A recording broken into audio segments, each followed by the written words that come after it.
Сәлем достар. Бүгін сіздермен екі әлем туралы сөйлесейін деп едім.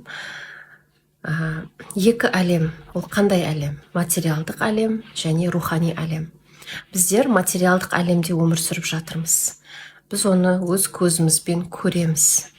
Ал рухани әлемді біз сеземіз. Сезу арқылы рухани әлемді түсінеміз. Қараңыздар. Бізге сезімдер бергенді, негатив сезімдер және позитив сезімдер. Негатив сезімдерді көбінесе адамдар сезінеді, ол қорқыныш, ең бірінші, ол жаман сезім, қорқыныш. Және позитив сезімдер, олар қуаныш, махаббат, мейірім сезімі. Көбінесе сіз өміріңізде қандай сезімдерді сезінесіз, айтыңызшы. Егер сіз қорқыныш сезімдерін сезінсеңіз, онда өміріңізде қорқынышты сәттер көп болады. Біздер, мысалы, материалдық әлемде өмір сүріп жатырмыз, бірақ біздің сезімдер ол рухани әлеммен байланыс. Бізді байланыстырады рухани әлеммен, және ғаламның заңдылықтарын жүзеге асырады.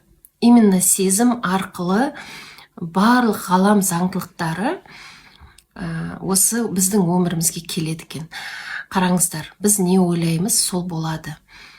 Ойдың өзінің күші жоқ. Ойды біз сезіммен күшейтеміз. Қалай? Бір нәрсені ойлаймыз, мысалы, қорқынышты нәрсені ойлаймыз, содан кейін ішімізден қорқып кетеміз, соны ойлапты, и сол ситуацияны біз өмірімізге алып келеміз. Даже ол біздің өмірімізде болмаса да, көршіміздің, таныстарымыздың немесе жаңалықтардан көресіз. Сол именно ақпаратты. Авария болсын, бір жерде өрт болсын, тағы да бір жаман нәрселер болсын, сіз соны өз ойыңызбен өміріңізге тартып алдыңыз. Соны ойлаңыз. Рухани әлемде ол жақта біздің ойлағанымыздың барлығын алдымызға алып келеді. Олар біздің ойлағанымызды орындап береді, себебі ой мен сезім ол сондай формула. Біз ойладық, и бір сезіммен күш бердік сол ойға, и ол орындалды. Енді сіз оны өз өміріңіздегі жақсы сәттерді көбейткіңіз келсе, значит, сіз жақсы нәрсені ойлаңыз, содан кейін қуаныңыз. Қуану өте қиын болады адамға. Себебі қорқып үйреніп қалғанбыз. Уже қорқыныш адамның қанына сіңіп кеткен. Просто так қуануды адам ұмытып қалған. Просто так қуана алмайды. Көзбен көрмесе, ол қуана алмайды. Ал оймен ойлап, қуану қиын адамға. Сондықтан қазірден бастап қуанып үйренеміз. Тренировка жасаймыз. Просто кішкентай нәрселерге қуанып бастасаңыз, уже ойыңызда бір күшті нәрсе ойласаңыз, соған кәдімгідей шынымен қуанатын боласыз. Солай сіз жақсы ойыңызға сезіммен, қуаныш сезіммен күш бересіз, и рухани әлемде соны сіздің алдыңызға алып келеді, орындап береді. Сіз ойламаңыз, рухани әлем, оған жету қиын, ол үшін көп жұмыс жасау керек, рухани білім алу керек, медитациялар көп жасау керек деп. Жоқ. Адамның миссиясы ол бақытты болу, ол күліп жүру. Осы жер шарына сіз бақытты болуға келдіңіз, күліп жүруге келдіңіз. Сондықтан сол миссияңызды орындап жүрсеңіз, рухани әлемдегі жоғарғы күштер сіздің алдыңызға бүкіл жақсы нәрселерді алып келеді. Бүкіл жақсы нәрселер орындалады өміріңізде. Сондықтан қуанып үйреніңіздер.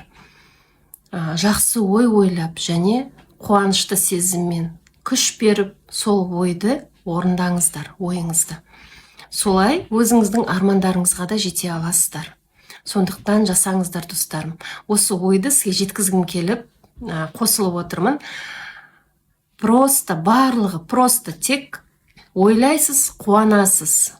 Қуанып үйреніңіздер. Қорқыныштың барлығын қойыңыздар. Себебі сіз қазір бір жаман нәрсені ойлап қорқсаңыз, сол болады. Сіздің жанұяңызда болмаса да басқа бір жерде болады. Сіз просто соның барлығын ойыңызбен тартып алдыңыз өміріңізге. Закон притяжения деп айтады, ол ғаламның заңдылығының бірі. Сондықтан, достар, тек қана жақсы ой ойлаңыздар. Неге жақсы жаңалықтар аз?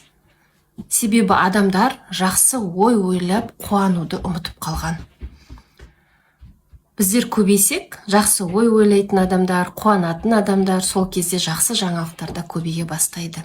Осы әлемді сіздер өздеріңіз өз ойыңызбен жасай аласыздар. Вы сами себе творцы деп айтады ғой. Солай, сіз өз әлеміңізді бақытты қыла аласыздар. Сондықтан бүгіннен бастап, осы сәттен бастап қуаныңыздар, жақсы ой ойлаңыздар. Және қазір депрессия, стрессте жүрсеңіздер, пожалуйста, медитативный, әдемі бір музыкаларды қосып, тыңдап, депрессиядан жазылуыңызға да болады. Медитация жасап үйреніңіздер. Сәттілік сіздерге, достарым.